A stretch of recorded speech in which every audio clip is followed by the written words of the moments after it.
이스라엘 백성들이 출애굽을 한 후에 그들을 기다렸던 것은 가나안 땅이 아니었습니다. 그들을 기다렸던 것은 광야 땅이었습니다. 오늘 우리가 보는 신명기 8장 1절에서 10절까지는 하나님께서 약속하신 그 땅이 어떠한 땅인지에 대해서 묘사를 많이 해놓고 있거든요. 이 가나안 땅은 모자람과 부족함이 없는 땅이라고 그렇게 말씀을 합니다. 그 땅에서 구리를 캐고 철을 캐는 그런 땅이었습니다. 토였어요. 아름다운 땅이었습니다. 출애굽을 하면 하나님께서 약속하신 그 땅이 그들을 기다려야 하는데 그런 땅이 기다리는 것이 아니라 광야가 기다렸다는 겁니다. 그 광야는 어떤 땅이었습니까? 척박한 땅이죠. 그들이 먹을 것도 없었고요. 그들이 마실 것도 없는 그런 땅이었습니다. 정말 황량한 땅입니다. 거친 광야의 땅입니다. 하나님께서 왜 이렇게 바로 가나안 땅에 인도해 주시지 아니하고 이 거친 광야 땅을 걷게 하셨을까요? 그 이유를 오늘 본문 속에서는 그들을 낮추기 위함이다. 그렇게 말씀을 하십니다. 만약 이스라엘 백성들이 출애굽을 한 후에 바로 가나안 땅에 들어갔다면 그들의 교만이 하늘을 찌를 것 같지 않습니까? 거친 광야를 지나지 아니하고 바로 아름다운 땅, 옥토와 같은 그런 땅에 들어가면 하나님께서 그 땅을 차지하게 하신 것이 아니라 자기의 능력으로 자기가 하고자 했던 그것을 다 이루었다라고 뽐내면서 교만하면서 그 땅을 차지하고 있지 않았을까요? 우리의 신앙생활도 마찬가지인 것 같습니다. 우리가 예수 그리스도를 믿고 구원을 받고 난 이후의 삶, 그 삶이 꽃길이면 얼마나 좋겠어요. 그러나 우리의 신앙생활이 그런 게 아니잖아요. 우리의 삶도 동일합니다. 거친 광야의 길을 통과해야 되는 거예요. 이 광야길에서 하나님께서 우리에게 요구하는 것이 무엇입니까? 그 낮아지는 거예요. 낮추어지는 겁니다. 이스라엘 백성들이 광야에서 한 일이 뭐예요? 먹을 것, 마실 것 없었지만 그것을 다 공급해 주신 분이 누구입니까? 하나님이시거든요. 그들이 먹을 것 위해서, 마실 것 위해서 한 것이 아무것도 없습니다. 그들이 40년 동안 광야길을 걸어갈 때 발이 부르트지 아니하고 신이 해지 아니한 그런 삶들을 살게 하신 것이 누구입니까? 그들이 잘나서요? 그들이 무엇을 했기 때문에요?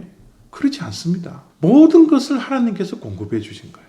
모든 발걸음을 하나님께서 인도해 주셨지 않습니까? 그래서 가나안 땅에 들어가서 그들이 해야 될 게 뭐가 있었어요? 광야를 기억하는 겁니다. 그 광야길에서 누가 우리를 먹여 살렸는지 그들의 힘이 아니라 바로 하나님께서 하셨다라는 거예요. 그래서 사람이 떡으로만 사는 것이 아니라 하나님의 입에서 나오는 모든 말씀으로 살아간다는 것을 겸손하게 받아들이고 또 그렇게 살아가는 그 삶이 되게 하려고 하나님은 그 광야길을 통과하게 하셨다라는 거예요. 이번 코로나 바이러스를 통하여서 과연 하나님의 뜻이 어디 있을까? 참 궁금하지 않습니까? 저는 신명기 말씀을 보면서 그런 생각을 많이 하게 됩니다. 우리가 이 땅에 살아가는 것, 누가 살게 하는 것인지 우리가 다시 한번 말씀을 통해서 정말 하나님께서 우리들을 먹여 살리시는 분이고 우리를 저 천국까지 인도해 가시는 분이 하나님이신데 우리는 얼마나 교만하게 살아요. 다 이것이 내 힘으로 내 능력으로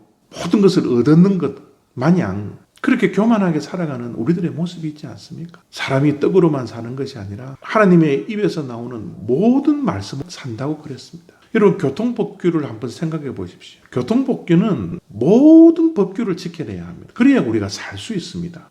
만약 파란불은 잘 지키는데 빨간불은 안 지킨다고 생각해 보세요. 우리가 살아갈 수 있겠습니까? 교통법규는 모든 것을 지켜야 합니다. 아니 하느님의 말씀은 모든 것을 지킬 때 우리가 살 수 있는 거예요. 그러나 하나님의 모든 말씀으로 살지 아니하고 우리가 얼마나 내 마음대로 내 뜻대로 살았어요. 내 고집대로 내 지식대로 내 경험대로 살아가는 것 인생 이것이 우리들의 인생이었지 않습니까? 이 코로나 바이러스가 주는 교훈이 뭡니까? 보세요. 우리 마음대로 되는 게 뭐가 있어요? 우리의 힘으로 되는 게 뭐가 있습니까? 눈에 보이지 않는 바이러스 그 때문에 우리가 하고 싶은 것 할 수 없는 그런 미약한 존재들인데요. 하나님께서 자꾸 우리를 낮추시는 거예요. 하나님의 말씀은 오늘 나에게 오늘 나의 삶과 관련이 있어야 합니다. 만약 오늘 나에게 주시는 말씀이지 않고 오늘 나의 삶과 관련되지 아니하면 하나님의 말씀은 지식에 불과해요.